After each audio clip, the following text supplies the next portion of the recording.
Have you ever tried to cook a gourmet meal by simply throwing random ingredients into a pot and hoping for the best? You might get lucky once, but you'll never serve that same dish twice with any confidence. In the culinary world, that's a disaster. In high-stakes analytical chemistry, we call it a lack of data reliability. Welcome back, junior associates. Up until now, we've learned how to use instruments. You've mastered the black box and the software. But today, we stop being mere users and start being architects. Most labs fall into the factory preset trap, clicking start on old methods and praying for peaks. But true pros build their own blueprints for robustness by design. Today, we are building your professional blueprint. Let's get to work. When we talk about robustness by design, we are talking about a mindset shift. A technician reacts to a problem. An architect predicts it and builds a system that resists it. We are moving beyond surface-level settings to understand the structural integrity of your method. Think about the last time your baseline drifted. If you are just a user, you call for help. But as an architect, you know exactly which part of your blueprint needs adjustment. Today, we are constructing your professional blueprint from the ground up to guarantee your operational independence. We will master a 4-pillar logic that turns you into a laboratory leader. Every skyscraper needs a deep foundation, and your analytical methods are no different. Before the details, let's look at the framework. A robust mass spectrometry method stands on 4 pillars. If anyone is weak, your data reliability will eventually crumble. First is the foundation, sample pre-treatment. Second is the infrastructure, separation parameters. Third is the spark, ionization optimization, where liquid becomes data. Finally, we have the core logic, MS fine-tuning. We are looking at these as an integrated system. You cannot optimize the spark if the foundation is unstable. This holistic view gives you analytical confidence, ensuring your results stay identical every Monday morning, regardless of who is at the bench. Every great skyscraper starts with a foundation. In LCMS, that foundation is sample pre-treatment. A dirty sample is the absolute enemy of trust. It's the leading cause of instrument downtime. If you inject untreated samples, you are poisoning your system. We must prioritize cleanup and desalting.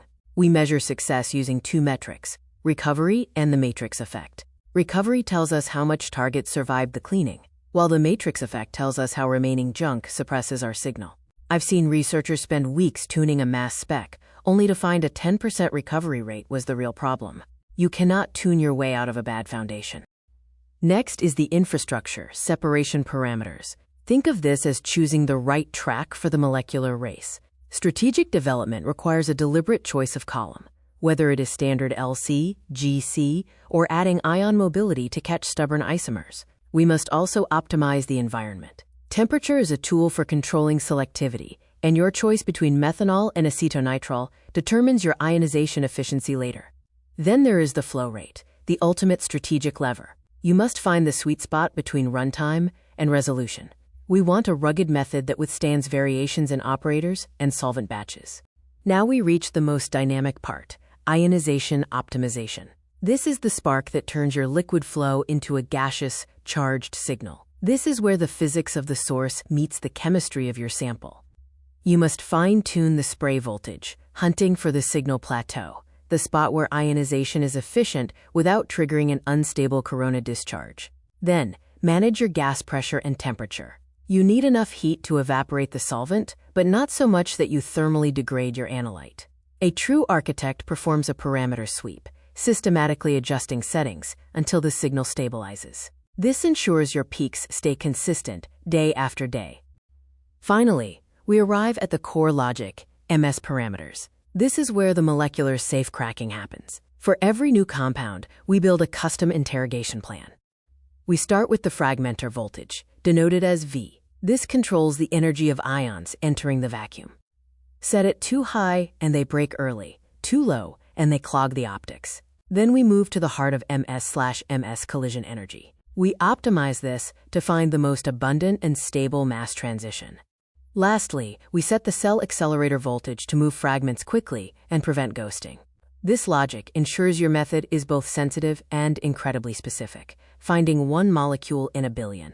Why do we spend weeks on a single blueprint? We do it for strategic quality assurance. I always ask my clients, would you believe these numbers, and why? If you built the blueprint using these 4 pillars, you have the data to answer. We implement quality control to manage error because it is the how of the quality assurance process. We want to quantify our analytical uncertainty. A robust method is your insurance against failure.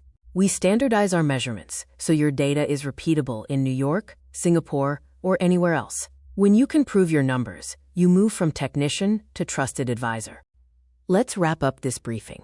Building a method is an act of high-level architecture. Your sample pretreatment is your foundation for recovery. Your chromatography is your infrastructure, defining the track. Your ionization is the spark, converting liquid to signal. And your MS fine-tuning is the core logic for mass transitions and collision energy. You should now feel a new sense of analytical confidence. You have the professional roadmap to start any project from scratch. You are no longer just button pushers. You are method architects who define success in the lab.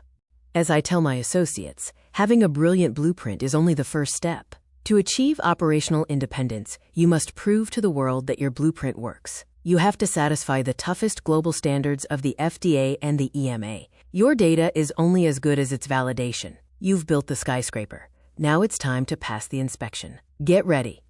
In our next unit, Module 9-2, the Audit-Proof Lab, we will learn how to validate these methods and survive the most rigorous international inspections. I'll see you at the audit.